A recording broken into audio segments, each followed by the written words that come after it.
Greetings. Death and destruction are not a solution. Vandalism, threats are not a solution. We need to find ways to deal with the situation, and this situation is a situation that's quickly spiraling out of control. Now, to start with, I do not form part of any social media platforms. I am not on Twitter, I'm not on Instagram, I'm not on Facebook, and all those other platforms that exist. I have not made any inflammatory, any divisive, and any inciting statements, now or ever. I'm about peace, I'm about solutions, I'm about unity. And the only way that we're going to get through this problem we have at hand is by unifying. Now, we can't have a situation where we're spreading false information, we're spreading information that is true, that is out there, and further flaming the flames of disparity and desperation. We have people that have been looting, and just to touch upon that point, they're being called looters, criminals, hooligans. Now, the reason why that is a problem is that further fans the flames purely because these are people that are desperate. Am I condoning their behavior? Am I condoning the behavior of mass destruction? Most definitely not. But we need to understand the root cause of these problems. And part of the problem is poverty. Part of the problem is unemployment. Part of the problem is inequality. Now, leaving all the politics aside, let's deal with the situation with reality in mind. Now, we all know what the situation is. People that have but don't have live across the roads from us. They work for us. Some of them have been people that have grown us up. Now, we can't have a situation where they leave their places of work, go home, and they have no food on the table. This is something that will create strife and will lead to situations such as these.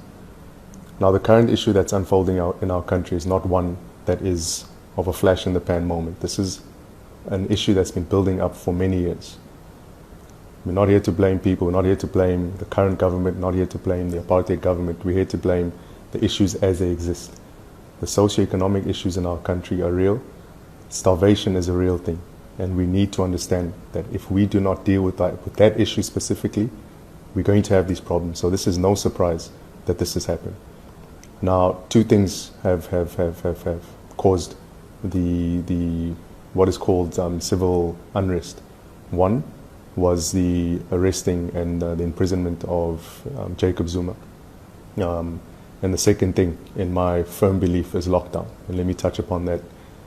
Now, I feel, and this is my fundamental right as someone that is a family member to the gentleman that's been locked up, I feel that his imprisonment was unjust and unfair, and I stand by him, and I've been calling, and I continue to call for the releasing of Jacob Zuma.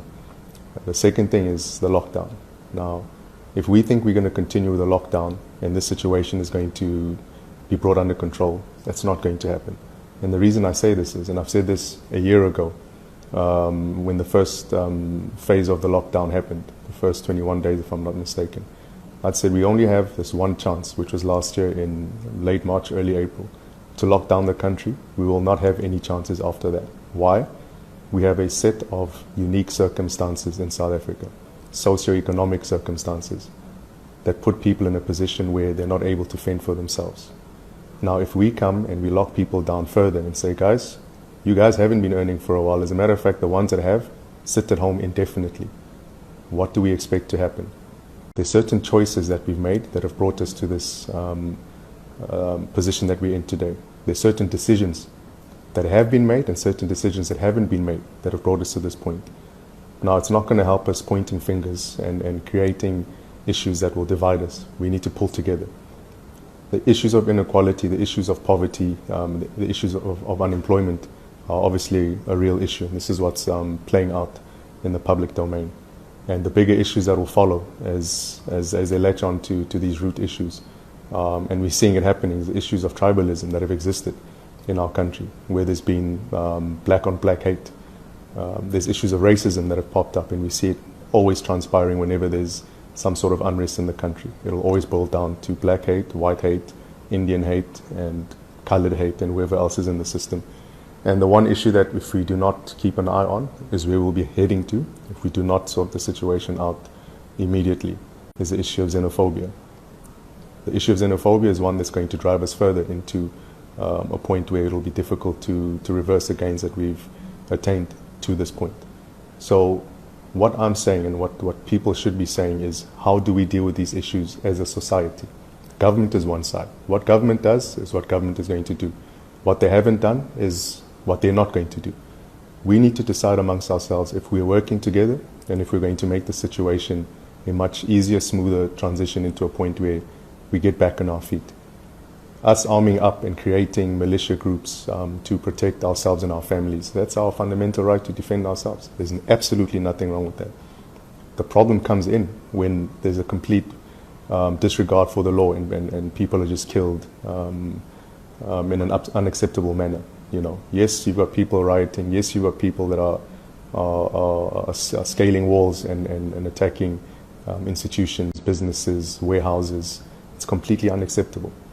But if we have that situation where there's groupings that are armed, if we have a situation where we have a police force that's been deployed on the streets and they prove to be ineffective because they're overwhelmed, if we have the South African National Defence Force that's put down on the ground, something's going to give. And bear in mind, we are one massacre away, just one massacre away from a complete spiraling out of control of the situation. So for the people that are armed and are defending themselves, please do so responsibly and please do so carefully.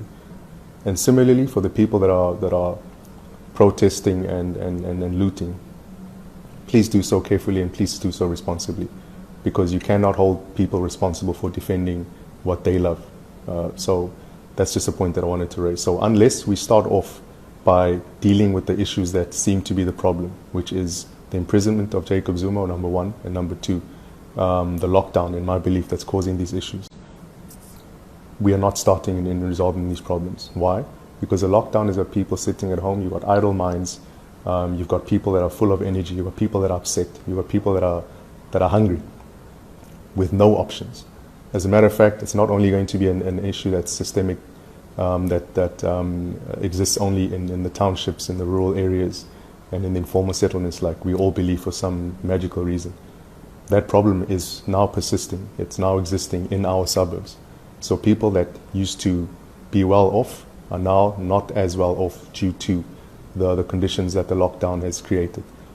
Not being able to earn, now we're all going to find ourselves in a situation where down the line we will be part of the unruly mob that's out there trying to feed our families. Let us not get to that point. So that being said, I think we all need to take responsibility, all of us, for where we're at right now. And we all need to be a part of the solution. Talking, finger pointing is not going to help. We need to start making decisions, and we need to start making them now. If we think we are not going to feed the poor people that are busy ransacking the economy, then we're not getting off to a start. So we need to find ways. If we have a military that's deployed, let's not make the military antagonistic to the population and vice versa. Let's create a situation where the military is part of the solution. People need to be fed. Let's get the mills up and running. Let's get the businesses up and running. Let's get people out on the streets to live, to earn, to work. Let's get the manufacturing plants of operation. Let's get the food making facilities up and running, whether it's bakeries, sugar mills, maize meal manufacturers, non-perishable goods, tin stuff and that sort of stuff. We need to get food to the people, because if we are not dealing with that issue of feeding people first, we can't expect them to sit at home when we tell them, guys, go sit at home when they've got nothing at home. But once again, it's inexcusable that they are destroying property. It's inexcusable that there's loss of life. That's not what we stand for. So people, it's time for us to make some serious decisions. It's the finger pointing and then the blame game will never help. Taking up arms and creating mini revolutions in whichever direction, that's not going to help. We have a country to protect. We have a country to build. It's all our responsibility, from the communities that we live in and the neighborhoods that we are part of. How do we get to a level of calm where we are all benefiting from how this country moves forward? Because if we keep ignoring the issue of poverty in this country, what is happening now will continue to happen. It may die down for some or other reason, but it will pop back up again because it's an issue that is uncontrollable. You cannot tell a hungry man or woman not to fend for their families. That goes for all of us. So let's be careful what we do. Let's be careful how we proceed. Let's make the right decisions. Let's make the right calls. Let's stop blaming each other. We're all in this together. We are all losing. It's not just one grouping of people losing. Let's band together and let's make this thing work. I feel like this is an opportunity for us all to be part of what South Africa should be, and not what people are telling us it should be, and not what people are driving it to. So this has got nothing to do with politics. It's got nothing to do with politicking. This is a reality on the ground. If these things don't happen, we should not be surprised with the outcome. That's as simple as it is. I think we all need to be responsible and take responsibility for the situation we're in. Because for a long time we've turned a blind eye, that's all of us, to the poverty in this country. Handing out food parcels as a temporary solution. Giving people food and blankets during winter is a temporary solution. How do we get to a point where we have kitchens up and running that people do not go to bed hungry? That's what we should be looking at. And now is the time to start putting up those government kitchens, if it may be so, where people do not have an issue with starvation. From that point onwards, I can guarantee you it makes it easier moving forward, and people are more amenable to decisions being taken and to options being put on the table as options of relevance and reality to their situations. Don't ever forget that people are a product of their environment. As much as people want to point fingers to hooliganism and looting mobs and trying to blame it on whichever factors they're blaming it on, that's not what it is. This thing is very simple. People are going to do this. They are going to continue to do this as long as there's no food on the table. Lift the lockdown, let people get back to work, let businesses run. That is a starting point. Thank you very much.